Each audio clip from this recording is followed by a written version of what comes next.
नमस्कार, मैं मनीष स्वागत करता हूं आपको अपने इस यूट्यूब चैनल पे। दोस्तों, रेलवे में एलपी के आपने फॉर्म भर रखा होगा या भर रहे होंगे, या कभी कुछ दिमाग में संशय उत्पन्न हुआ होगा जब आप फॉर्म भर रहे होंगे तो आपके स्टेप बैक हो गए होंगे। तो इसी मुद्दे पे हम बात करेंगे कि आपके पास कौन से डॉक्यूमेंट्स हैं, तभी आप उस ऑप्शन को टिक कीजिए, अन्यथा आपके जो कैंडिडेचर है वो रद्द हो सकता है और थोड़ी सी भी लापरवाही आपके करियर के लिए खतरनाक हो सकती है। तो ध्यान से वीडियो में बने रहिएगा। चैनल पर नए हैं तो सब्सक्राइब जरूर कर दीजिएगा, जिससे कि आपको तमाम अपडेट मिलती रहे। आज हम बात कर रहे हैं एलपी के बेस्ट स्टडी गाइड के लिए। एक बुक है जो कि चक्षु प्रकाशन की तरफ से निकली है और ये आपको संपूर्ण तैयारी कराएगी एएलपी की जो वैकेंसी निकली हुई है उसके लिए।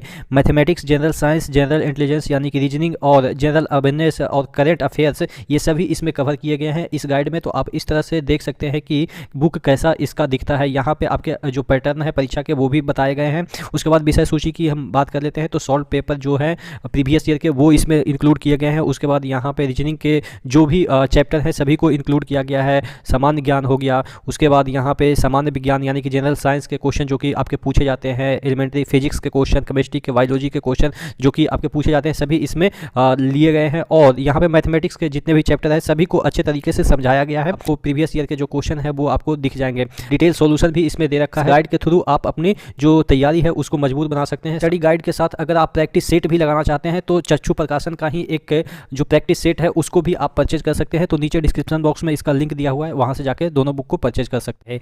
तो हम बात कर रहे हैं कि कौन से जो चीज़ है उस पर ध्यान देने वाली बात है। अगर आप जनरल के बंदे हैं तब तो कोई दिक्कत ही नहीं है, एकदम से धड़ल्ले से फॉर्म भरिए। लेकिन जहाँ भी आपके कैटेगरी आ जाती है, ईबीसी आ जाती है या ईडब्ल्यूएस आ जाती है, तो ध्यान देने वाली बात है। दोनों जो टर्म है ईबीसी और ईडब्ल्यूएस अलग अलग है। देखिए कुछ पॉइंट जो आपको ध्यान देने वाली बात है। मैं नोटिफिकेशन से ही बात कर रहा हूँ। ये सब जो नोटिफिकेशन है उसमें क्या क्या जो चीज़ें दे रखी है, देखिए ओबीसी के संदर्भ में क्या दे रखा है और ईबीसी के संदर्भ में क्या दे रखा है, उसके बाद ईडब्ल्यूएस के संदर्भ में क्या दे रखा है, वो सब जो देखिए ईबीसी और ईडब्ल्यूएस अलग अलग श्रेणी है। तो वो बाइफरकेट आपको करके समझाएंगे जिससे कि आपको भरते समय दिक्कत ना हो। ठीक है। अब डॉक्यूमेंट्स भी कब का होना चाहिए ये भी आपको ध्यान देने वाली बात है। कौन से डॉक्यूमेंट सपोर्टिव है, तो देखिए सबसे बड़ी चीज़ है कि पहले ईबीसी और आपके ईडब्ल्यूएस की हम बात समझ लेते हैं। ईबीसी और ईडब्ल्यूएस जो है दो अलग अलग टर्म है। इसमें आपको सीट में रिजर्वेशन मिलती है और इसमें आपको पैसे में रिजर्वेशन मिलती है। कहने का मतलब ये है कि ईबीसी के लिए कोई अलग से सीट नहीं होता है, लेकिन ईडब्ल्यूएस के लिए 10% रिजर्व होता है, यानी कि इसमें आपको सीट रिजर्व रहता है। ईबीसी में सिर्फ और सिर्फ आपको कुछ पैसे कम लगेंगे फॉर्म भरते समय, और वो भी तब जब आपके पास सपोर्टिव डॉक्यूमेंट्स कुछ होंगे ईबीसी के, तभी आप जो है वो भर सकते हैं 250 रुपया दे के, या जो भी उसका ईबीसी का फॉर्म फी लगता है।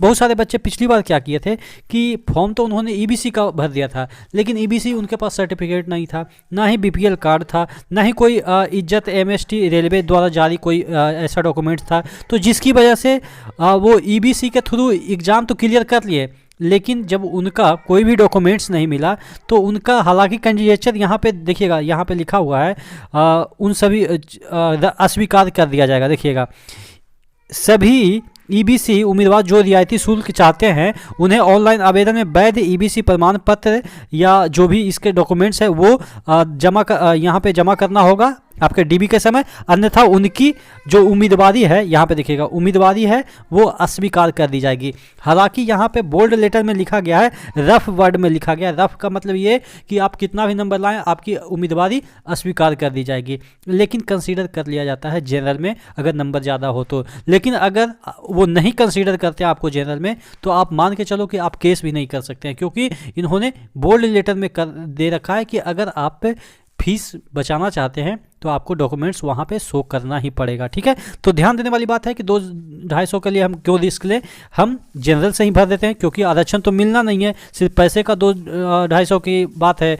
तो ईबीसी वाले बच्चे ध्यान दीजिएगा कि वो इस चक्कर में ना पड़े कि 200 रुपया कम में लग जाएगा तो हमारा 200 बच जाएगा। हो सकता है कि बाद में अगर आप कोई डॉक्यूमेंट्स प्रोड्यूस ना करें तो आपकी उम्मीदवारी जा भी सकती है।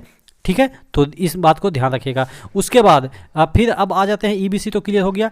ईडब्ल्यूएस वाले ऑब्वियस है, इनको जो आरक्षण मिलता है वो मिलेगा ही, लेकिन ध्यान देने वाली बात है जो ईडब्ल्यूएस के सर्टिफिकेट हैं वो आपके जब आप फॉर्म फिल कर रहे हैं, ऐसा नहीं है कि जो आप सपोज 19 तारीख लास्ट डेट है, सपोज 19 फरवरी को लास्ट डेट है और आज आप 9 फरवरी को फॉर्म फिल कर रहे हैं और ईडब्ल्यूएस सर्टिफिकेट आपको 18 फरवरी का मिल गया, ठीक है, 18 फरवरी को मिल गया, तो पर भी आपका कैंडिडेचर रद्द हो सकता है। ध्यान देने वाली बात है, 19 लास्ट डेट है, फिर भी आपका और आपका डॉक्यूमेंट्स कब का है, 18 फरवरी का, तब पर भी आपका जो है वो फॉर्म रद्द किया जा सकता है, आपकी उम्मीदवारिता रद्द की जा सकती है। क्यों? क्योंकि जब आप 9 तारीख को ही फॉर्म भर दिए तो आपको कैसे पता कि 18 को आपको मिल ही जाएगा सर्टिफिकेट, इसलिए जब आप सर्टिफिकेट आपके पास हाथ में हो जाए तभी आप फॉर्म फिल कीजिएगा। हालांकि ये रेयर केस है, लेकिन अगर आपकी उम्मीदवारिता रद्द की जाती है, इसमें लिखा है, तो आप क्लेम नहीं कर सकते हैं।